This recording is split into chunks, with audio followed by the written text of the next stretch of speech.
জোরে দখল করবেন? আপনারা কি মনে করেন বাংলার মানুষের অধিকার কেড়ে নেবেন? भारत माता की 2026-এর মহাযুদ্ধের দামামা কি বেজে গেল? একদিকে মমতা বন্দ্যোপাধ্যায়ের নতুন অস্ত্র যুবসাথী প্রকল্প, আর অন্যদিকে নরেন্দ্র মোদীর আসল পরিবর্তনের ডাক।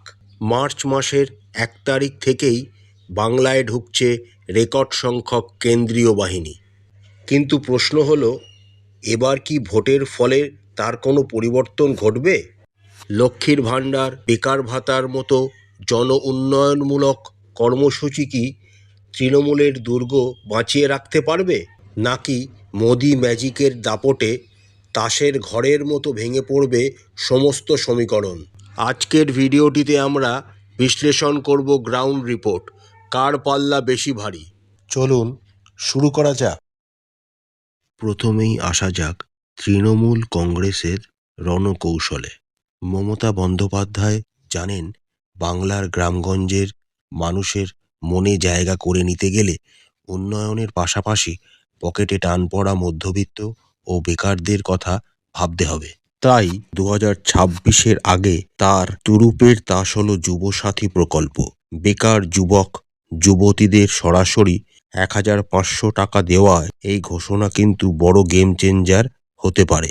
এছাড়া লক্ষ্মীর ভাণ্ডার এর টাকা বাড়ানো এবং স্বাস্থ্যসাথীর মতো নতুন সুবিধাগুলো তৃণমূলের মহিলা ভোট ব্যাংককে কতটা ধরে রাখতে পারবে, সেটাই এখন দেখার। বিজেপি এবারে অল আউট অ্যাটাকে নেমেছে।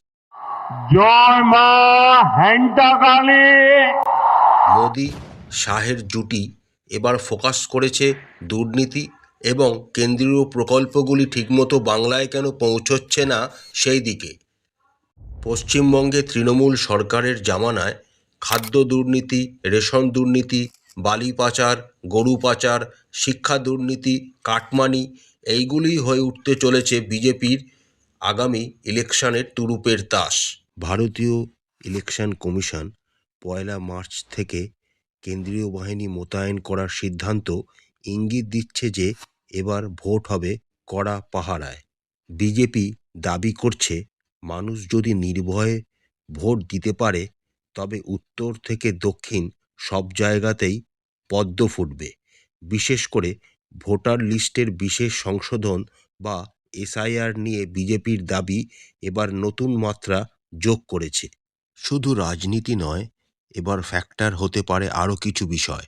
পশ্চিমবঙ্গের শিল্পোন্নয়ন, বেকারত্ব, কলকাতা ও শিল্পাঞ্চলগুলিতে ধোঁয়াশা ও দূষণ এবং সাম্প্রতিক নিপা ভাইরাস নিয়ে সাধারণ মানুষের উদ্বেগ।